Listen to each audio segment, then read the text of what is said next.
Hello and welcome back to Wonderland Asylum. Back today with stage 14 of the Hachette Partworks release of Build the U96 U-boat. Okay, so what are we doing in stage 14? Well, we're building the gearbox for the Windlass. So, without further ado, let's get the pack open and let's see what's in it. Okay, so in stage 14, we have a whole load of housings for the gearbox. We have gears, we have spindles, we have DP screws, and we have BP screws. We also have limiting switches, and we have the anchor chain, as well as, I say, all these gears and gearbox components. Now I'm not going to take them out until I need them, just so they don't go missing. Now the BP screws are the ones you get 3 of, and the DP screws are the ones that you get more of. I didn't count them. So, what's the first thing we need? The first thing we need is this piece here, looking just like that. And we are taking this gear and pushing it just over the end, like that. We are then taking this housing that looks like that and sitting this in here like that.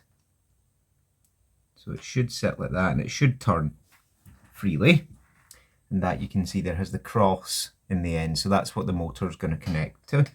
I believe that's the motor that we got last time. That's kicking about here somewhere. Don't ask me where. But yes, so that's that. So the next thing we need is this piece here with the screw on it. And what we're doing with that is taking, I need to get my tweezers to get this out of the pack. But we're taking this piece here, and it is going on here, so it'll need to be screwed on. I think it's going all the way down to the end from what I can see. I'm just looking at the picture. Right, okay, yes it is. It's going right down to the end, but not off the threads. Okay, and now taking this piece here that looks like that, we are going to fit that gear in there with that pointing upwards according to the picture.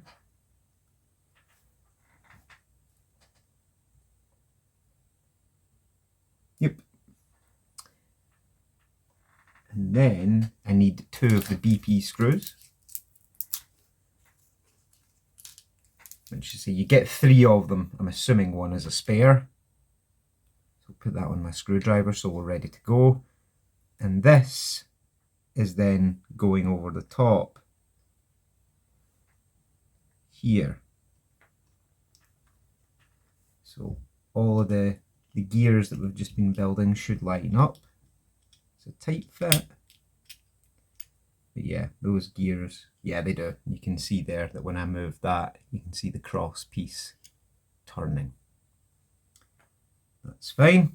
And that is, put that back on, held together with the 2 BP screws. Oh no, I'm talking nonsense apparently. That just gets sat on there, it doesn't get screwed in yet. So all I'll do is make sure it's squeezed down properly. As I say, it is quite a tight fit. So put that to one side and take the upper housing, which is this piece here. Now I'm assuming that tab is going to run along here. So what we need is the 2 limiting switches. and 2 BP screws. So I'll just uncoil this cable.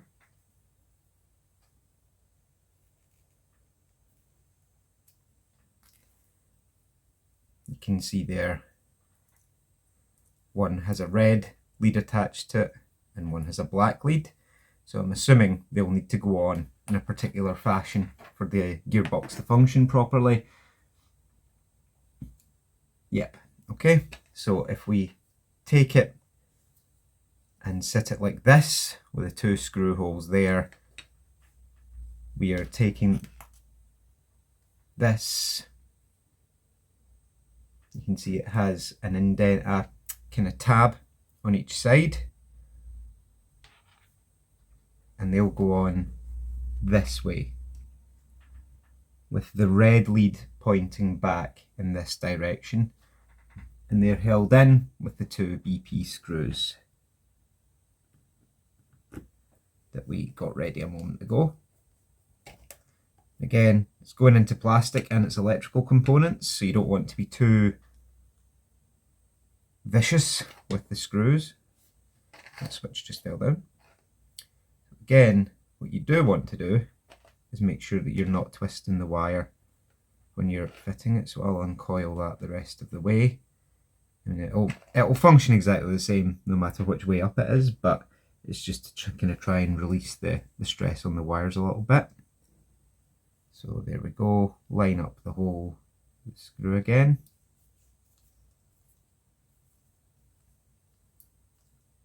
And there we are. That is your 2 limiters in place, looking like that with a wire on the end.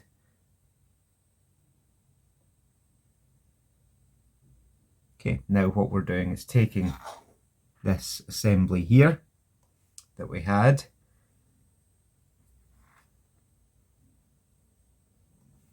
I think that's what we're doing.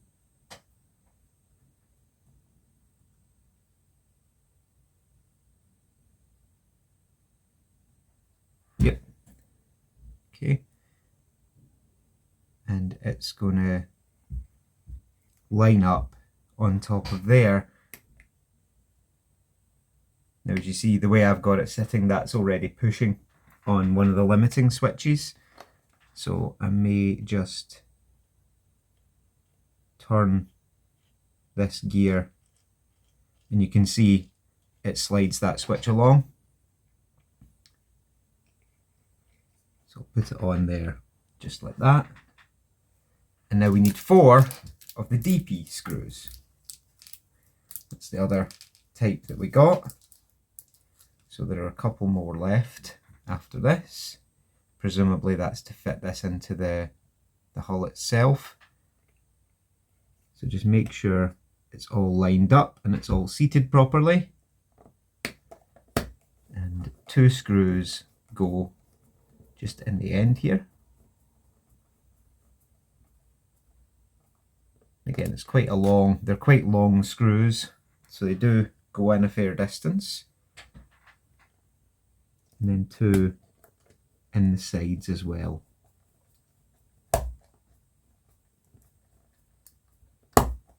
Again, there, there, there, and there. I'll put the other 2 screws in quickly.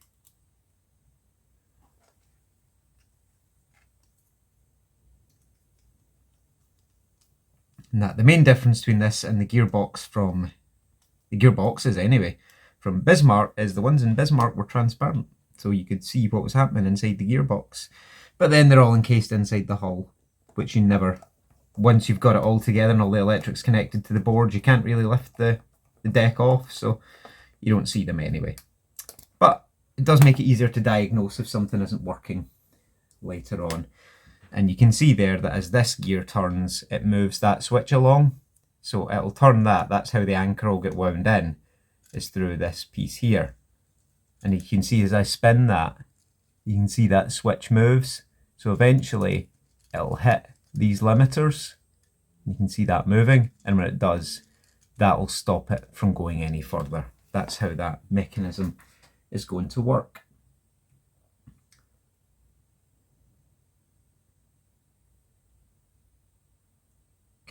so the next thing we need is the anchor chain, which is just in here.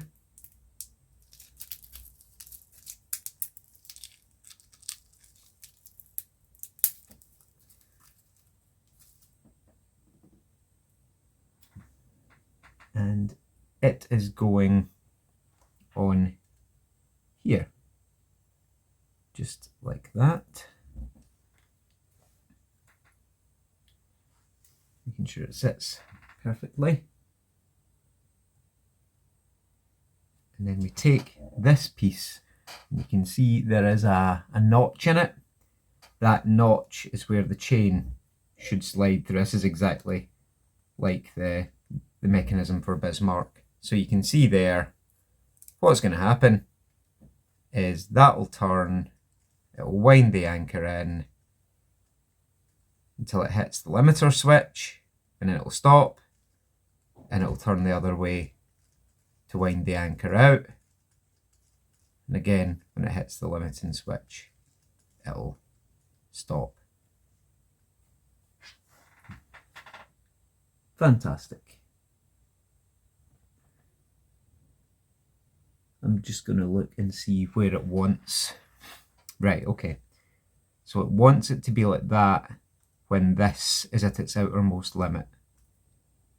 So what I'm going to do is take that back off, turn this till it hits the limiting switch. Yeah, that's the way it wants it. It wants it so it's hitting that limiter, and then put the anchor chain so it's off to the side like this. I'm assuming it has to be like that for the mechanism to work correctly. So that's important as well, that it matches the picture there, because if not, you can see there, that's where it wants it. And if you don't have it the right way round, then the problem you're going to have is you won't be hitting the limiting switch when the anchor's all the way up or down. And obviously, that's not good. I just want to make sure that's not going to turn. And it's not.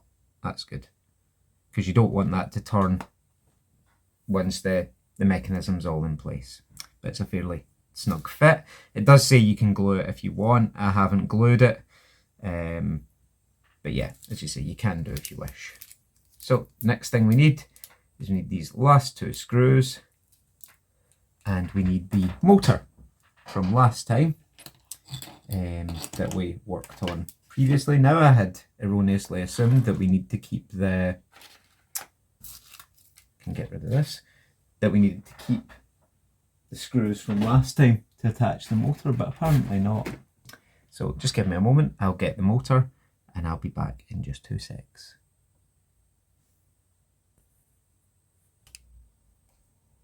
Okay, so here is the motor, and it is being connected on this side, so you can see just there, and it goes in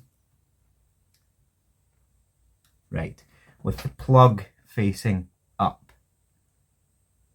So you need to make sure that the motor meshes with that plus stage there, which it does. That's nice.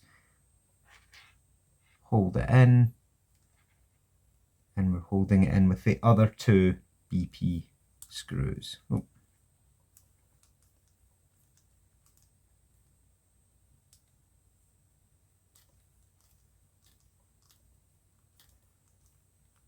Okay, so don't tighten the first one all the way until you've got the second one in. It's my advice, because if you tighten it too much and the other peg is out of alignment, you're going to have to loosen it anyway to get the other screw in.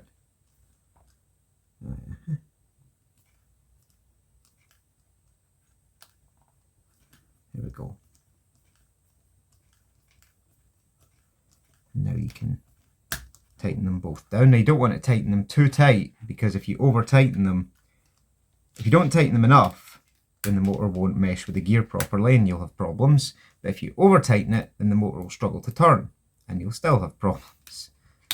But hopefully we'll get the opportunity to test it before we secure it into the hull. Now look, there we go. That's how the gearbox is looking.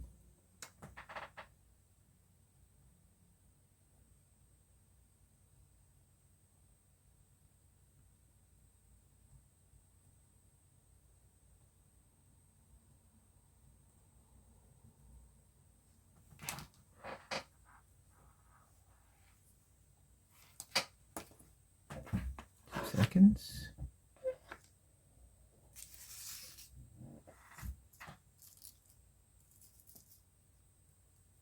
Okie dokie, yep. So the next thing that we're going to be doing is fitting this into the hull. So give me a moment and I'll bring the hull over. Okay, so in the interest of full disclosure, yes, you are meant to use the BP screws that came in the last issue to attach the motor. It was only when I realised I was out of screws. I thought, oh, I've got one DP screw that's the spare one and one BP screw that's the spare one that's left. So what I'd actually done was used two of the DP screws that come with this issue to fix the motor in, which is wrong. They're actually the wrong length and the wrong thickness. So unfortunately I've been able to fix it. But yeah, you can see the motor's now held in with the BP screws that came in the last issue. So yeah, don't do that. As I say, I was fortunate I was able to fix it, but eek, that could have been naughty. So the first thing we need to do is get the hull over, which looks just like this. And now over this joist here, let's say we're starting to feed the gearbox in, being careful to move all these other wires that are already there out of the way. Now this gives you a kind of impression of just how tight the tolerances are going to be, particularly at the front here, because we need to keep this wire out the way. And you can see that bracket there, the chain has to go over the top of that. So that'll go over the top of the rainbow cable, I'm assuming. I'm trying to look at the pictures to see, yeah, well, it's going to be far further forward than the rainbow cable anyway. But the chain is getting passed over this bulkhead and through the hole that you can see in the side of the ship there. I'll show you in a minute. You obviously can't see too much just now. But oh, this is awkward. Because of where the bracketry is, it's very, very awkward to try and get this chain in place. So what I'm going to do is I'm going to hold it with my tweezers.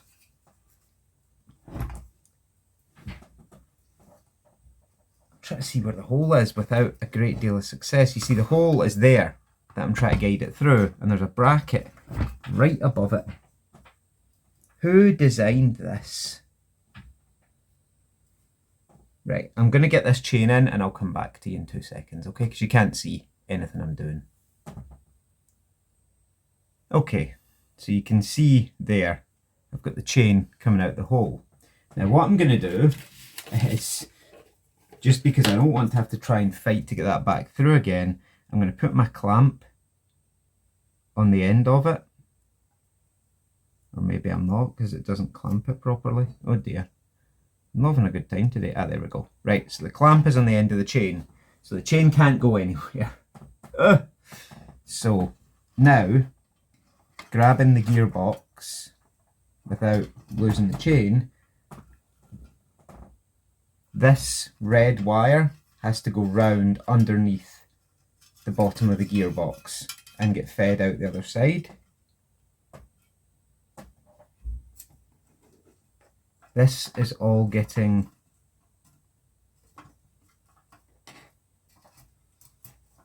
right, make sure you've not wrapped the chain around any of the, for goodness sake, this is so tight. And I don't think it gets any better in the upcoming stages either when you're routing stuff. But yeah, make sure that red cable is routed round the underside of the gearbox. I'm sorry you can't see much here. Pass this all over the top here. My goodness, my.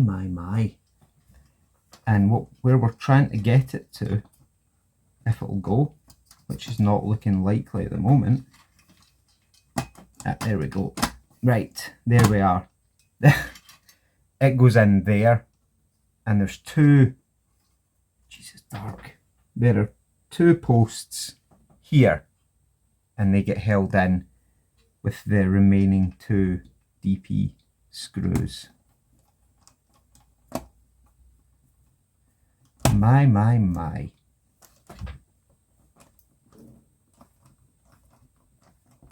Just, that'll hold. That was not fun. That'll hold the anchor gearbox into place.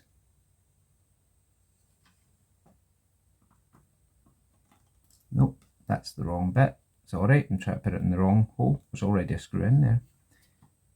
It goes in just there. Oh dear.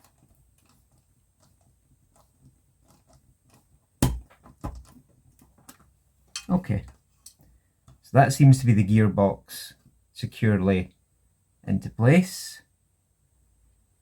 The limiting switches are all in. As I say, that red gearbox wire needs to come round the underside of the gearbox because it'll get connected back here somewhere.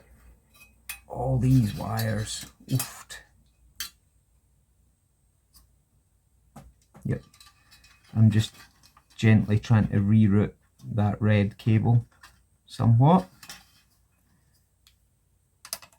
Yeah, there we go. There we are. That's her. Perfect. Awesome. All these wires out there. I think that's it all fitted. The only thing I need to do now is get batteries to test it all. So give me 2 seconds. Okay, so all we're going to do now is test the anchor motor.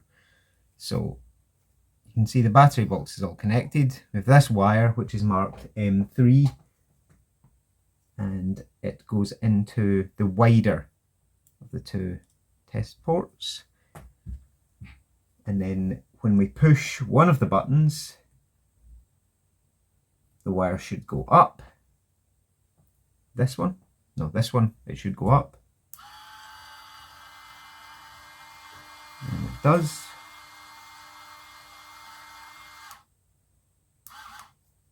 And when we push the other one, it should go back down. It's not weighted, remember. Yeah, it doesn't have an anchor on it. So put a bit of weight, i.e. my fingers, you can see it's coming back down. Fantastic. There we go. Perfect. She works. But what I might do is just keep this clamp on the end of the anchor chain until there's an anchor on it to stop it from falling back into the hull when we need to do bits and manipulate it later on. But yeah, that's us for stage 14. Yeah, pretty effective, but very, very tough to get everything in and lined up. Just, yeah, not nice. Oh dear. So that's us for stage 14. What's coming in stage 15? It's the first of the interior sections, so I'm quite looking forward to that. It's the deck head for the forward compartment. Yep, you can see there what we did today. We did that gearbox and we fitted the anchor chain. Oof, my goodness, that was tight. Now I know there's a bit coming in the next kind of 4 or 5 stages. I'm not sure which one it is. I think it might be stage 20, where you fit everything together, put the torpedo tubes and everything into the front of the hull. And I know that's going to be really, really tight. The tolerances are very, very, very precise. But yeah, looking forward to it. But yeah, thanks for watching. As always, feedback, comments, criticisms, complaints, drop them down below. Hopefully the sound's improved because I'm using a new camera now. Hey! But yeah, do leave me a like and do subscribe to the channel for the rest of the U96, the rest of the Titanic, the rest of the Lancaster Bomber, and maybe, just maybe, something new. But yeah, thanks as always for watching, guys, and as you know the drill by now. Peace out, everyone.